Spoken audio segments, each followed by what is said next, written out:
Well, hello there. Nice to meet you. I'm Adam Trigg, owner, DJ, and MC at Revel Entertainment. First and foremost, congratulations on getting married. Weddings are amazing, and we're so fortunate that we get to play a key role in one of the most important days of people's lives. If you're expecting an incredible, remarkable, and unforgettable wedding day with a packed dance floor, you've come to the right place. Whether you hire me or one of our other amazing DJs, I'd like to share what a typical wedding day looks like from start to finish. And by the end of the video, our hope is that you will feel less overwhelmed and instead feel confident and equipped so you can begin dialing in the exact vibe and party you want for your wedding. I know you might be thinking, oh my gosh, Becky, look at this video. It is so big. Although a little lengthy, this video is packed with tips, suggestions, and ideas to help guide you down the path to a successful wedding. I must preface the video by saying that not all weddings are the same.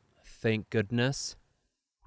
Every couple is different, every group of guests are different, every music style is different, every dance floor is different. The nice thing is we're not only masters of ceremonies, aka MCs, but we've figured out how to adapt to our environment, performing exactly what you want for your wedding. With hundreds of weddings under our belts, what I'm going to share is what a common wedding day looks like. This does not mean you have to do it this way. This is simply a typical flow for a wedding. Now, to be honest, most weddings do have a similar flow or structure, but you get to pick and choose what you want to add or remove. This leads me to the most important part of the whole video. It is not our wedding. It's not your parents' wedding. It's not your best friend's wedding. It is your wedding. Myself or one of the other DJs, your photographer and your planner and or coordinator. We're all here as experienced professionals to help guide you so you can tailor and shape the day to what you envision. Now that I pointed that out, let's do this. We're gonna kick this off by talking about our amazing app. There's a deeper dive video I've already shared with you in the email, but I wanna go over some of the highlights. Your music selections are essential, and the app guarantees that you can personalize your music choices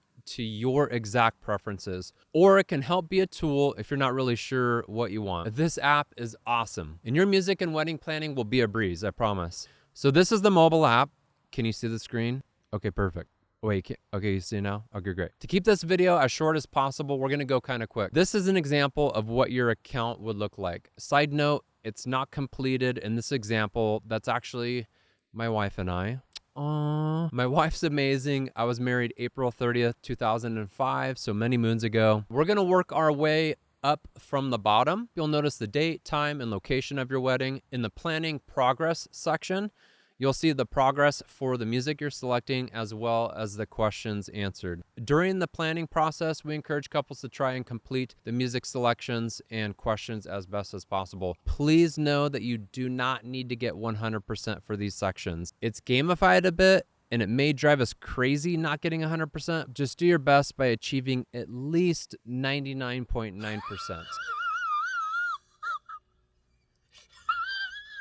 Honestly, there's no pressure, so get as much done as you can. If something doesn't apply anywhere within the app, you can either delete it or leave it blank. Above that, you'll notice you can invite anyone you want to contribute to your playlist or specific songs. Side note, most couples do not add people because they don't want too many cooks in the kitchen. Above that, you'll see planning questions. These are a series of questions we need answered, and the questions are also accessible inside each individual section under timeline music. Before we dive into timeline music, let's briefly look into planning questions. Oh my gosh, more percentages, I'm sorry. The planning questions section are questions we do need answered. Please complete this as much as possible, but again, don't worry if you don't hit 100%. Let's dive in the timeline music section. Weddings typically follow a certain chronological order from beginning to end, and it's reflected here in the timeline and music section. Your timeline is something you typically work on with your wedding planner or coordinator. First, we're going to take a look at the 4 larger playlists of music. Then we'll go into specific songs. Then we'll talk about a variety of interactive options you can sprinkle into the wedding. Let's look at the 3 larger playlists of music: prelude ceremony music, which is played while guests are arriving to the wedding, cocktail reception music, and then dinner music. Now, 99% of weddings we DJ do include prelude ceremony music. We're going to talk about the 4th playlist of music, which is dancing separately because it is a little bit different than the other 3 playlists. Quick friendly reminder, everything I share in this video is what's most common, but again, it does not mean you have to do it this way. Prelude ceremony music during most weddings is usually soft or chill background music, something like Vitamin String Quartet, Piano Guys, Boise Avenue, Daniel Zhang. Cocktail reception music is usually upbeat, fun, grab a drink, let's hang with friends kind of vibe. And then dinner music is somewhere in the middle. All right, quick story.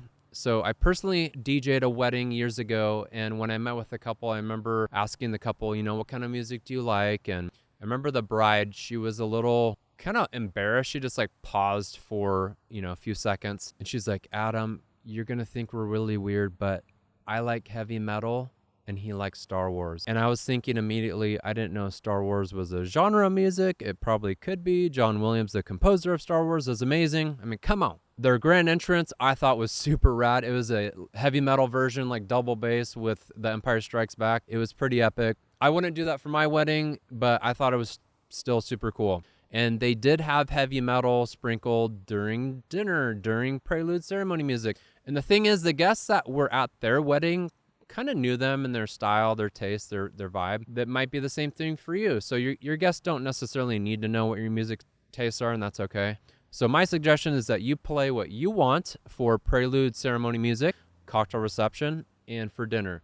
You can have a variety of music. You could have just one genre for ceremony, a different genre for cocktail, a different genre for dinner, maybe one genre for everything. Ultimately, it's your decision. Let's go ahead and dive into prelude ceremony music. Again, this is music while guests are arriving. Quick disclaimer, don't judge me on these song choices. These are just examples in the app. You'll notice some of the titles or names at the bottom under a song might be a little odd. The app Vibo uses YouTube as its search engine, so it's sometimes pulling a YouTube channel name, and that's what's popping up occasionally. That's actually a good part of the app because it does use YouTube as its search engine, which is the second largest search engine in the world, so you could pretty much find any song that you're looking for. A really important part to talk about the app is anytime that you select a song within the app, we generally play the original version, not a music video version. Some music videos you may know have a long intro, so we're not going to play that. We just play the original version. In the prelude ceremony music, you'll notice that you have a total up to 20 songs. That's all we need.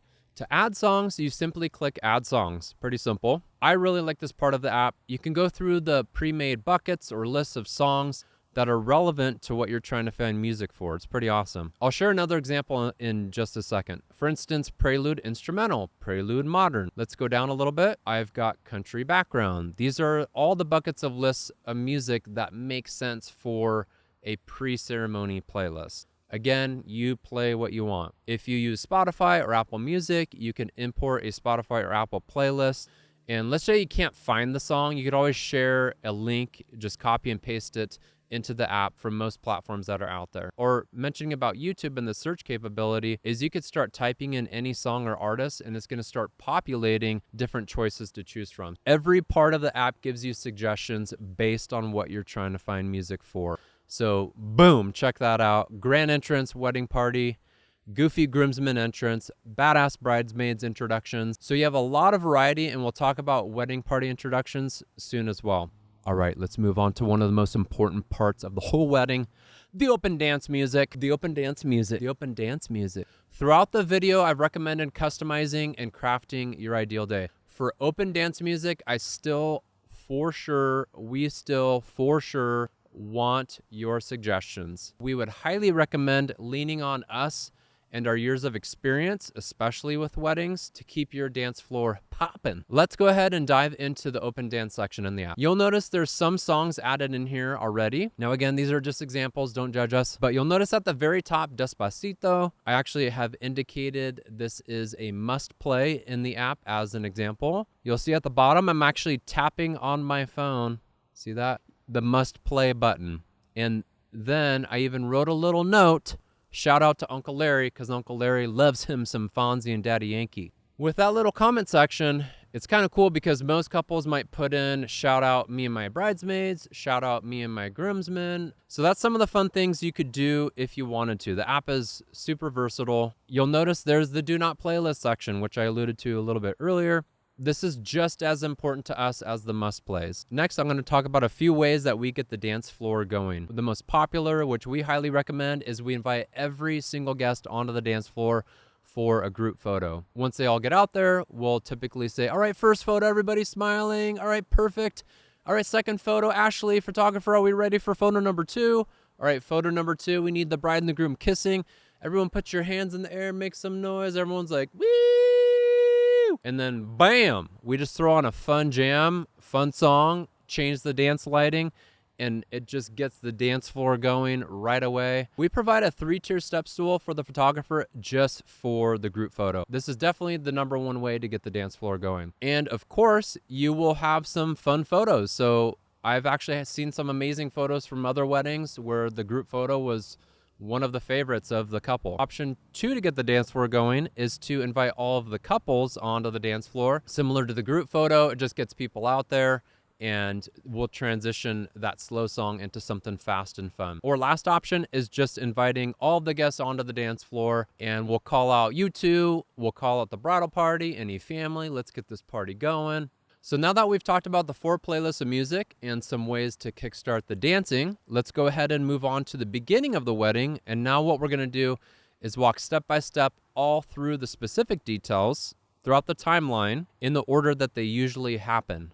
But before I do that, I wanna point out, being perfectionists as we are, part of our job is to ensure all of the other vendors are prepared and ready to go throughout the whole wedding day. We're making sure photographers know when grand entrances are happening. We ask what side of the sweetheart table the videographers want people to do their toast from. We interact with the videographers, make sure that they plug into the right inputs for best quality audio. And we're proactive every step of the way, preparing everyone, which guarantees a smooth day. One other critical piece throughout the day is, as MCs, we make sure everyone knows what's happening throughout the day, making an appropriate amount of announcements. I've been to weddings where no one knows what's happening. It's like deer in the headlights. Everyone's super confused. Not happening at your wedding. Did I mention we're perfectionists?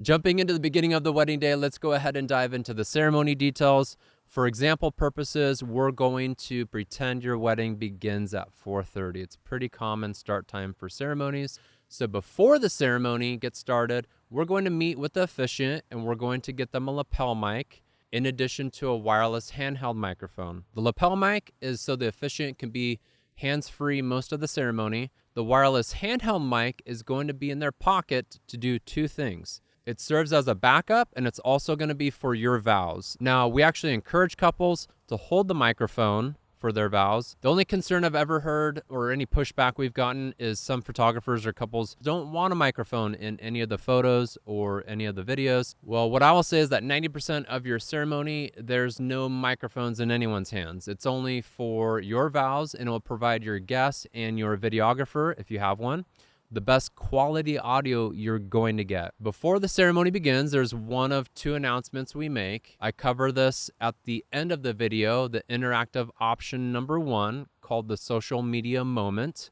Once the ceremony does get started, the most common is 1 processional song or entrance song for family, 1 processional or entrance song for a bridal party, and 1 processional song or entrance song for the bride. Side note, if you do have anyone that you want to have perform at your ceremony, we can accommodate that. Now, during the ceremony, if you want to do any special ceremony, communion, unity candle, knot tying, thumb wrestling, arm wrestling, we recommend a song for that. Once the ceremony is over, you'll want to pick a recessional or exit song. Usually that song is something fun, upbeat. It's really your preference, and you could start the song at your kiss or announcement. Once the ceremony concludes, we'll invite guests to cocktail reception and oftentimes direct any family or bridal party where to go for photos.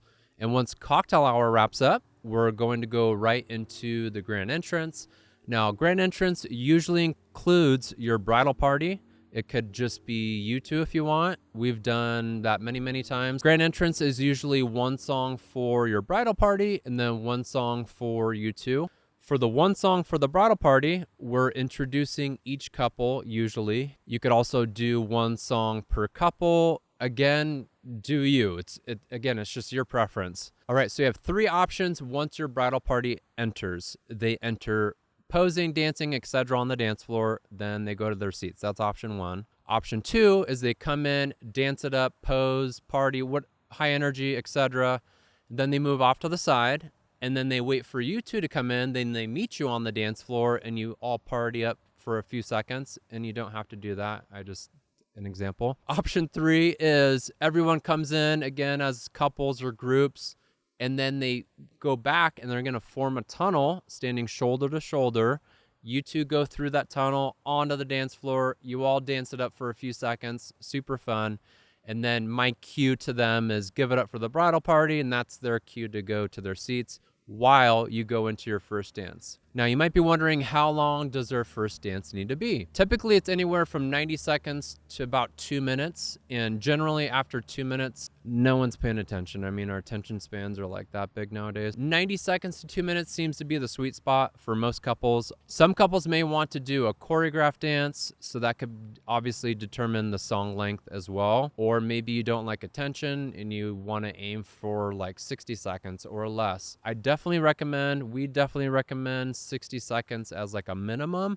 Again, just to give photo and or video enough time to capture what they need. And this also goes for parent dances. So 90 seconds to 2 minutes seems to be the sweet spot for those as well. Once you two are seated after your first dance, in the app, you can add, if you want, anyone welcoming the guests, acknowledging specific family or friends, and or saying a blessing before dinner. Some couples don't do any of those, and you may pick 1 or 2 or maybe all 3. Again, it's your preference. Do you? A welcome speech is typically done by a parent or by you two, or it could be a friend. Honestly, it could be whoever, but of course, most common would be you two or a parent, which I think if you two were to share, it's a nice little spot to share a little thank you to all of the guests and to everyone. During dinner, there are a couple interactive options you could do / entertainment, which I'll be sharing at the end of the video as interactive option number 2, titled Kissing Couples, and number 3, titled Movie Title Top 10. So back to dinner. Usually next on the timeline would be toasts or speeches, which typically happen at the beginning of dinner or at the end of dinner. We highly recommend toasts happening at the end of dinner. Now, one fully legitimate, valid reason I personally have is I have a wife and I have 2 daughters, and after they have food, they're just happier people. Being hangry is for real in my household. Think of the guests the same way. I think we could all pay attention a little bit better after a little bit of grub. And if toasts happen at the end of dinner, we usually go right into parent dances. For parent dances, most couples have a separate song with their parents, but you could do one song for both parents and have the father-daughter dance, mother-son dance. Of course, there are instances where it might be mother-daughter dance, or the bride dances with her uncles or brother or father figure. And after parent dances, it could lead into interactive option number 4, which is shared later, titled Anniversary Dance. After the anniversary dance, you can go into interactive option number 5, the shoe game, and or interactive option number 6, titled the honeymoon dance, aka money dance. If you do happen to do any of those, we highly recommend those being done before the dance party kicks off, because you don't want to be pulling people on and off the dance floor for different things. Now, can you do it that way? Of course. If you do none of those, next on the timeline would be, of course, open dancing. Typically after 15 to 30 minutes of open dancing is usually when the cake cutting takes place, followed by bouquet toss and or garter toss. We feel lately couples have been skipping more of a traditional announced cake cutting. They don't want, it official. Some people are rocking a donut bar, donut wall. Donut bar and wall sounds amazing. Churros and ice cream or dessert table. After cake cutting, we'll go right into bouquet toss, followed by garter toss. Usually for garter, there's one song for removal, which is a sexy song. And then it goes into like a faster, fun song for the toss itself. So again, those are all optional. So after that, it's pretty much open dancing till the end of the night. And as you get closer to the end of the night, we do recommend 2 last dance songs, which you two pick out that are significant to you. You can end with 2 slow songs. You can end with 2 fast songs. What we've seen work really well is playing a slow song second to last. And then the last song is fast, because the slow song will get everybody out there, non-dancers or people that are tired, and then that'll lead right into the fun end the night with a bang type of song. Next, you can choose to do a private dance, whether you're doing a grand exit or a soft exit. You could just end the night on the dance floor with a soft exit and say your goodbyes, or you two can have a grand exit. If you do a grand exit, we'll announce the exit, instructing the guests on what to do and where to go, having guests stand shoulder to shoulder, wherever makes the most sense for the venue. Usually 2 songs are preferred for the grand exit, as it takes a little time to get everybody situated and lined up, ready to go.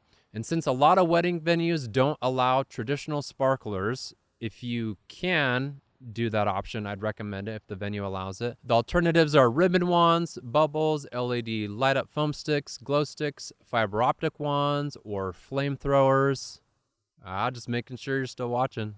Flamethrowers would be stinking amazing. All right, we're at the 10-yard line. We're almost done. Come on. Something to consider for your wedding is a hashtag. If you do want to have photos curated on social media from family and friends, if your last name is Rodriguez, don't do Rodriguez 2024. You'll have like 14,000 other Rodriguez 2024 weddings. You can Google hashtag generators to help find something unique, or maybe ask your bridal party for suggestions. That's pretty much it. Start to finish. You made it. Congratulations. I know that's a lot of information, but I believe it will help equip you to feel like, okay, cool. I know exactly what I need to do. And then you could say it like that too. The last part of this video will cover all of the interactive options, as well as the booking process if you decide to move forward with us. Before I dive into the interactive options, we must repeat, it is your wedding. Sorry, I know it's probably super annoying.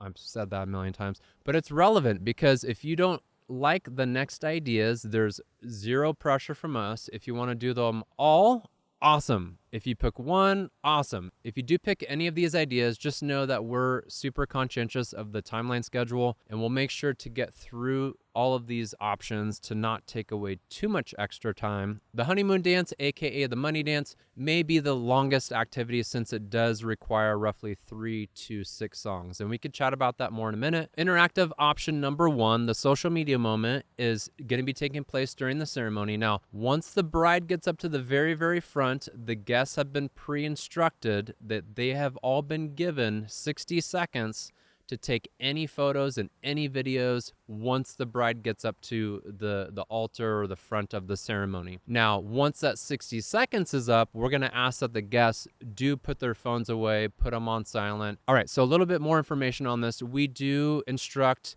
bridal party on what's happening. We let the photographer know, video, officiant, everybody's in on it. So once you get up to the front, super fun. You have a couple options. One, guests can take photos, videos from their seat, or they can actually come up and rock a selfie with you. You're gonna have very, very unique photos, which is super fun. It kind of calms some people. Some couples have said it's like calm their nerves a little bit to get a little like fun and interactive with the guests. All right, so option number 2, instead of doing the social media moment, is to announce just a fully unplugged ceremony. Totally fine if you want to do that. Again, I'm not going to say it. You know what I was about to say.